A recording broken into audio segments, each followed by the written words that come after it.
Bismillahirrahmanirrahim. Assalamualaikum warahmatullahi wabarakatuh. Perkenalkan, nama saya Sandi, NIM 2317208337, Prodi Pendidikan Jasmani, kelas A, mata kuliah Pendidikan Kesehatan Sekolah, dosen pengampu Ibu Rosti, SPD, MPD. Nah, kali ini saya akan membahas materi tentang AKG, angka kecukupan gizi. Nah, untuk mempersingkat waktu, marilah kita bersama-sama untuk menyimak materi tentang AKG. Nah, apa sih itu angka kecukupan gizi? Angka kecukupan gizi atau AKG merupakan pedoman penting dalam mencapai status gizi optimal. AKG membantu menentukan kebutuhan nutrisi yang dibutuhkan oleh seseorang untuk menunjang kesehatan. Selanjutnya, definisi angka kecukupan gizi. Angka kecukupan gizi adalah jumlah zat gizi yang direkomendasikan untuk dikonsumsi oleh seseorang dalam sehari untuk memenuhi kebutuhan tubuh. AKG atau angka kecukupan gizi digunakan untuk mencapai kesehatan optimal dan mencegah kekurangan atau kelebihan asupan nutrisi. Kebutuhan dasar. AKG membantu memenuhi kebutuhan dasar tubuh seperti energi, protein, vitamin, dan mineral. Perkembangan optimal. AKG menunjang pertumbuhan dan perkembangan yang sehat bagi anak-anak, remaja, dan ibu hamil. Selanjutnya, fungsi angka kecukupan gizi terbagi menjadi 6 bagian. Yang pertama, menilai kecukupan gizi yang telah dicapai. Yang kedua, merencanakan pemberian makanan di institusi. Yang ketiga, patokan label gizi makanan. Yang keempat, mengetahui kecukupan energi dan zat gizi lainnya. Yang kelima, merencanakan penyediaan pangan. Yang keenam atau yang terakhir, pedoman keperluan gizi pangan. Keenam fungsi tersebut, yang pertama, menilai kecukupan gizi yang telah dicapai adalah bagian penting dalam penilaian status gizi seseorang atau kelompok. Penilaian ini dapat dilakukan dengan berbagai metode, baik secara langsung maupun tidak langsung. Berikut adalah contoh cara menilai kecukupan gizi dengan pendekatan yang umum digunakan. Yang pertama itu penilaian berdasarkan asupan makanan selama 24 jam. Ada pun langkah-langkahnya. Lakukan wawancara mengenai apa saja yang dikonsumsi oleh individu dalam 24 jam terakhir. Catatan jumlahnya, itu jenis makanan dan minuman yang dikonsumsi. Hitung asupan energi, kalori, dan zat gizi, karbohidrat, protein, lemak, vitamin, dan mineral menggunakan tabel komposisi pangan atau software gizi. Adapun contoh kasusnya, yaitu ibu yang berinisial A, dalam kurung 30 tahun, berat badan 60 kg, tinggi 160 cm. Asupan harian dalam sehari itu sarapan nasi 150 gram, telur dadar 1 butir, teh manis 1 gelas. Makan siang nasi 200 gram, ayam goreng 1 potong, tumis sayur 100 gram. Makan malam nasi 150 gram, ikan bakar 1 potong, sup sayur 1 mangkuk. Cemilan pisang 2 buah, keripik kentang 1 bungkus atau kecil. Hasil analisis total asupan energi 1800 kilokalori, total asupan protein 60 gram, total asupan lemak 70 gram, total asupan karbohidrat 220 gram. Penilaian kecukupan gizi, kebutuhan energi harian berdasarkan berat badan ideal atau dalam kurung BBI dan tingkat aktivitas untuk wanita berumur 30 tahun, misalnya 2100 kilokalori. Asupan protein yang dianjurkan, angka kecukupan gizi untuk wanita berumur 30 tahun 56 gram per hari. Hasil energi 1800 kilokalori, tercapai 85% dari kebutuhan cukup tetapi sedikit kurang. Protein 60 gram, tercapai 107% dari kebutuhan, lebih dari cukup. Asupan lemak dan karbohidrat disesuaikan dengan angka kecukupan gizi dan kebutuhan gizi makro. Yang kedua, penilaian berdasarkan indeks massa tubuh atau IMT. Langkah-langkahnya: mengukur berat badan dan tinggi badan, menghitung IMT dengan rumus. Contoh kasus, misalkan berat badan 60 kg, tinggi badan 160 cm jadikan meter, yaitu 1,6 meter. Penyelesaian IMT sama dengan berat badan atau tinggi badan.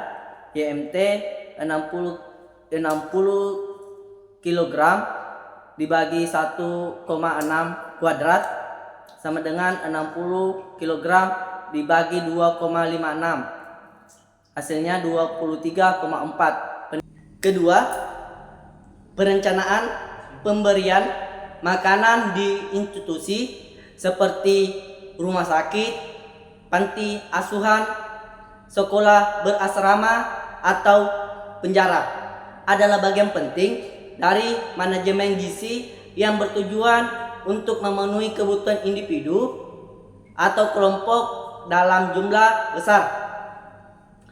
Berikut adalah contoh perencanaan pemberian makanan di sebuah institusi, misalnya panti asuhan. Tahap 1. Penilaian kebutuhan gizi. 1. Identifikasi kelompok usia dan kebutuhan khusus. Balita 1 sampai 5 tahun, anak-anak 6 sampai 12 tahun, remaja 13 sampai 18 tahun, dewasa 18 tahun. Kedua, hitung kebutuhan energi dan zat gizi berdasarkan angka kecukupan gizi atau AKG 2023. Misalnya, balita 1 sampai 3 tahun 1350 kilokalori per hari, anak-anak 7 sampai 9 tahun 1800 kilokalori per hari, remaja laki-laki 13 sampai 15 tahun 2400 kilokalori per hari, dewasa wanita 18 tahun 2100 kilokalori per hari. Ketiga, pertimbangkan kebutuhan khusus, misalnya alergi makanan, diet khusus, atau kondisi kesehatan tertentu. Ketiga, patokan label gizi makanan. Label gizi pada kemasan makanan adalah informasi penting yang membantu konsumen memahami kandungan nutrisi dari produk tersebut. Label ini harus mematuhi peraturan yang berlaku di setiap negara seperti peraturan Badan Pengawas Obat dan Makanan yaitu BPOM di Indonesia. Berikut adalah contoh patokan label gizi makanan berdasarkan standar yang umum digunakan. Contoh label gizi makanan: nama produk, sereal sarapan, energi atau kalori, energi total 160 kilokalori, energi dari lemak 50 kilokalori, persen angka kecukupan gizi berdasarkan kebutuhan 2150 kilokalori, vitamin dan mineral. Penjelasan elemen dalam label gizi: 1. Takaran saji menunjukkan jumlah makanan yang dianggap satu sajian. Dalam contoh ini, takaran saji adalah 40 gram atau sekitar 1/2 cangkir sereal. Keempat, mengetahui kecukupan energi dan zat gizi lainnya merupakan langkah penting dalam memastikan kesehatan dan kesejahteraan seseorang. Kecukupan gizi yang dapat membantu mempertahankan fungsi tubuh yang optimal, meningkatkan kualitas hidup, dan mencegah berbagai penyakit. Berikut ini adalah panduan untuk menilai kecukupan energi dan zat gizi lainnya. 1. Kecukupan energi. Energi yang dapat dari makanan diukur dalam kilokalori atau KKAL. Kebutuhan energi setiap orang berbeda tergantung pada faktor-faktor seperti usia, jenis kelamin, berat badan dan tinggi badan,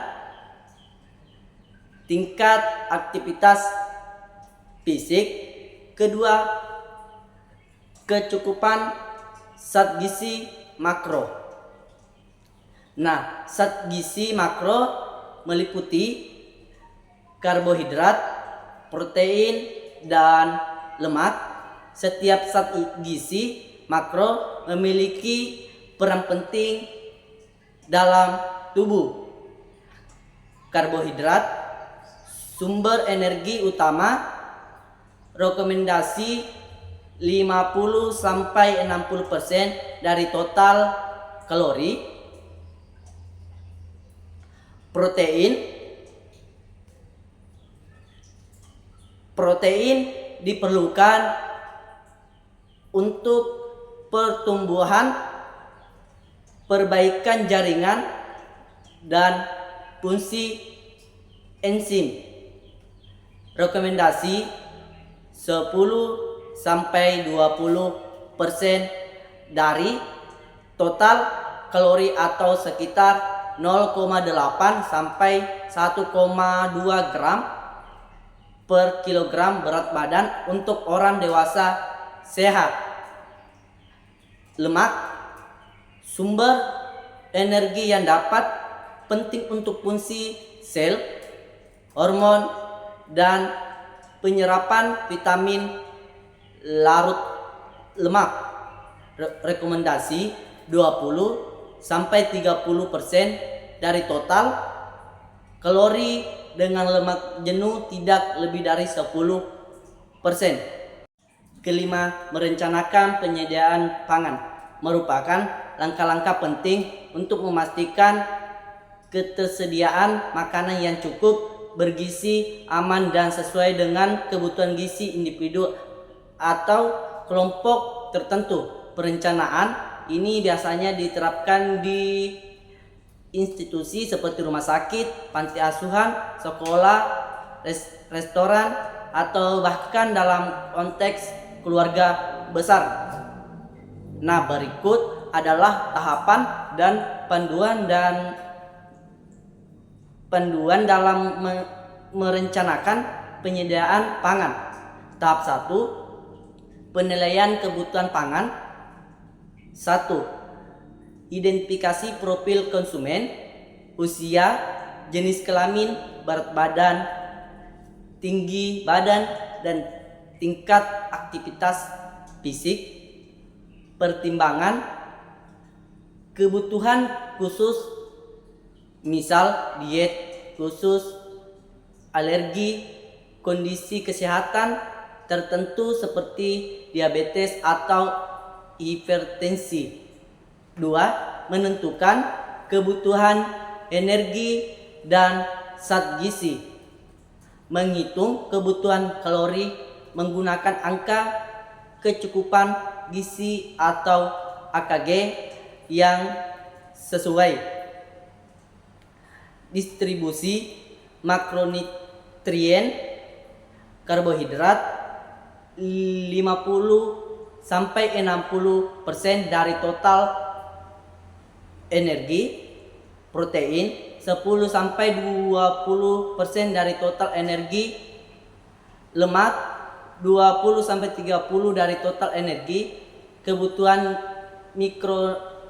mikronutrien seperti vitamin dan mineral. Tahap kedua, menyusun menu seimbang. 1. Merancang menu harian atau mingguan.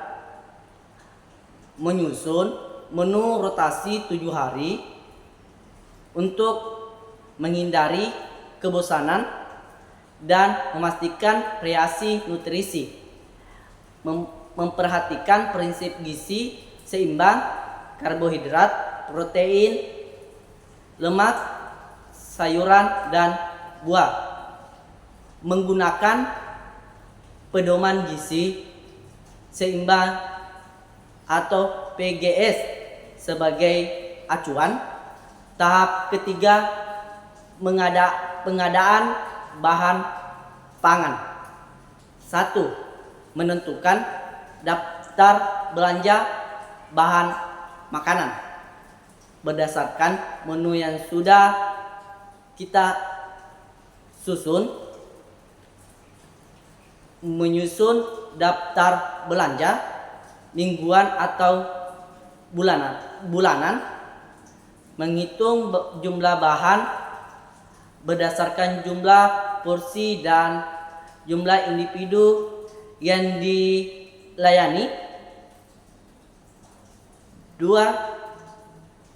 Strategi pengadaan.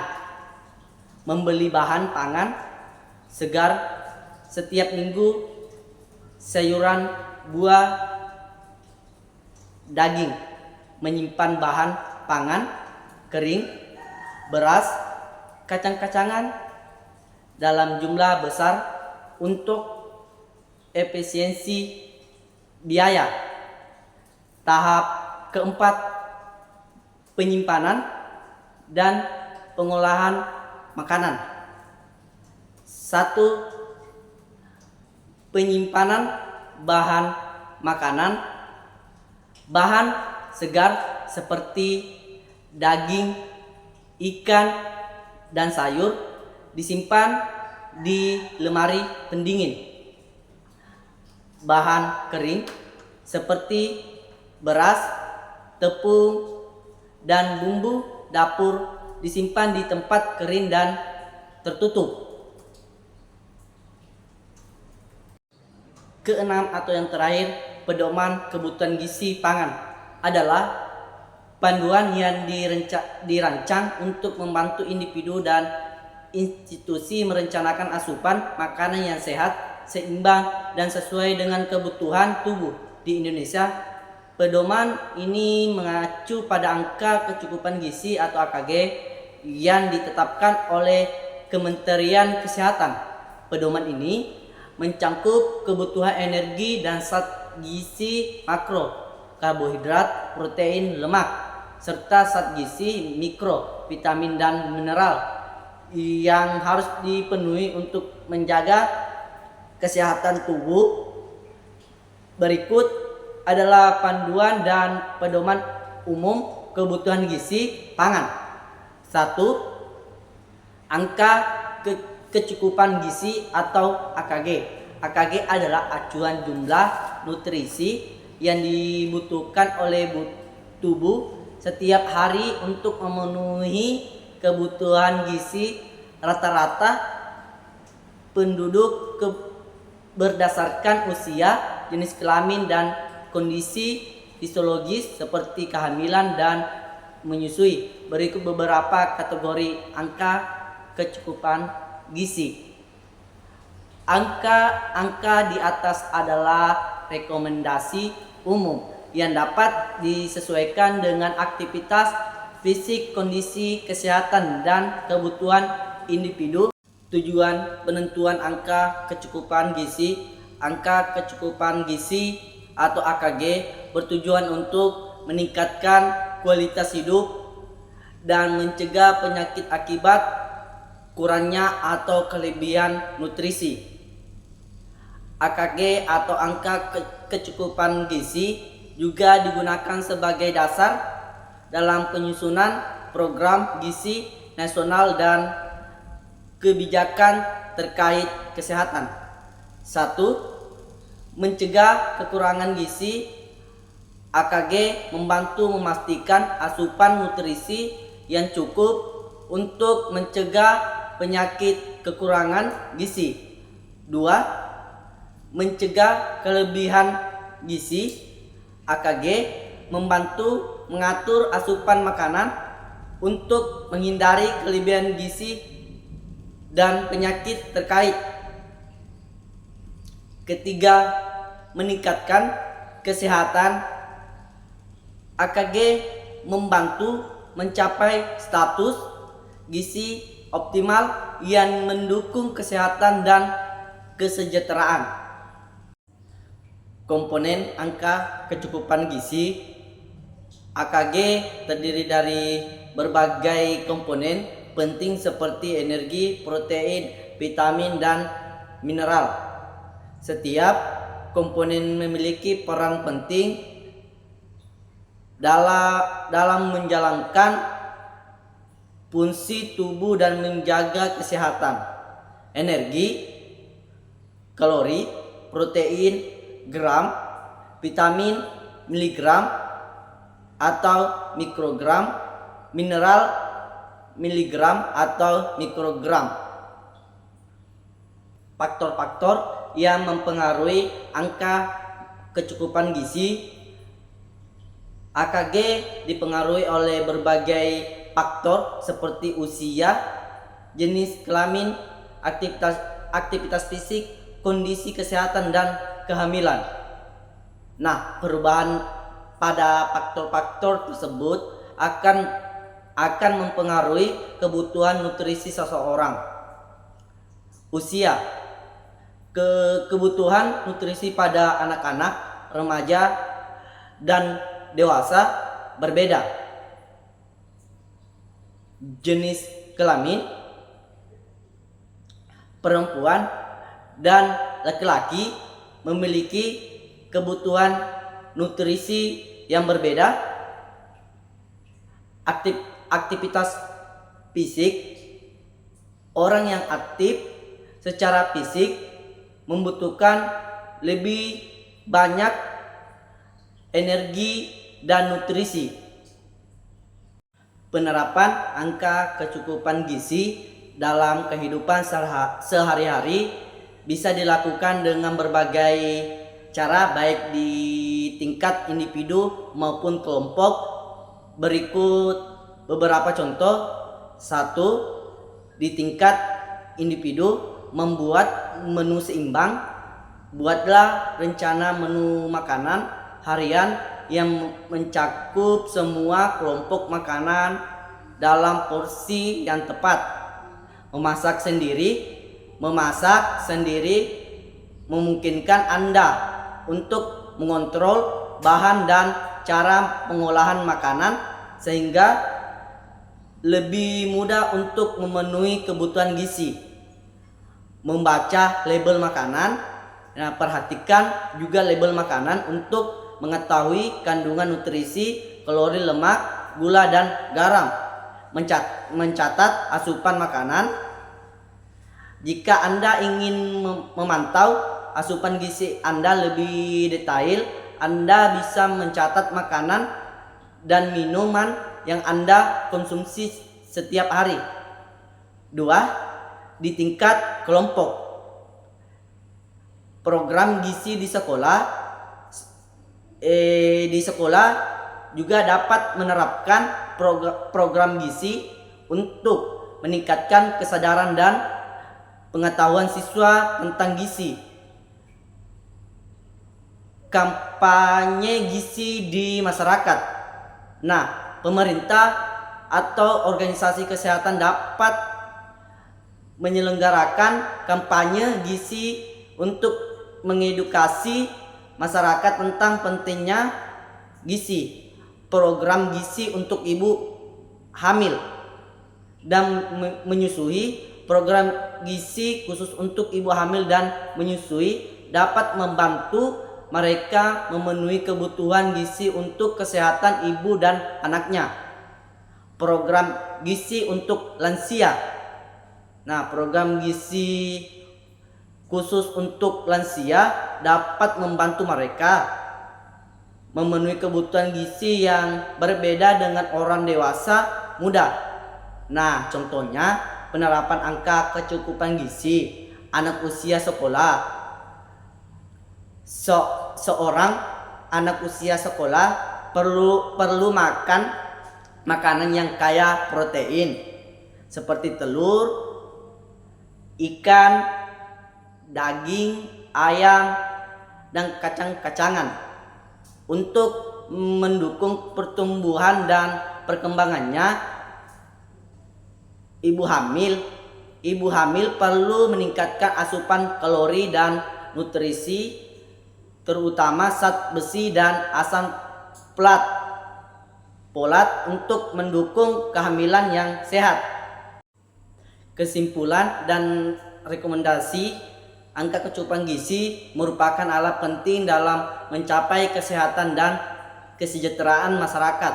Pemerintah dan masyarakat perlu bekerja sama untuk menerapkan angka kecukupan gizi atau AKG secara efektif dalam kehidupan sehari-hari.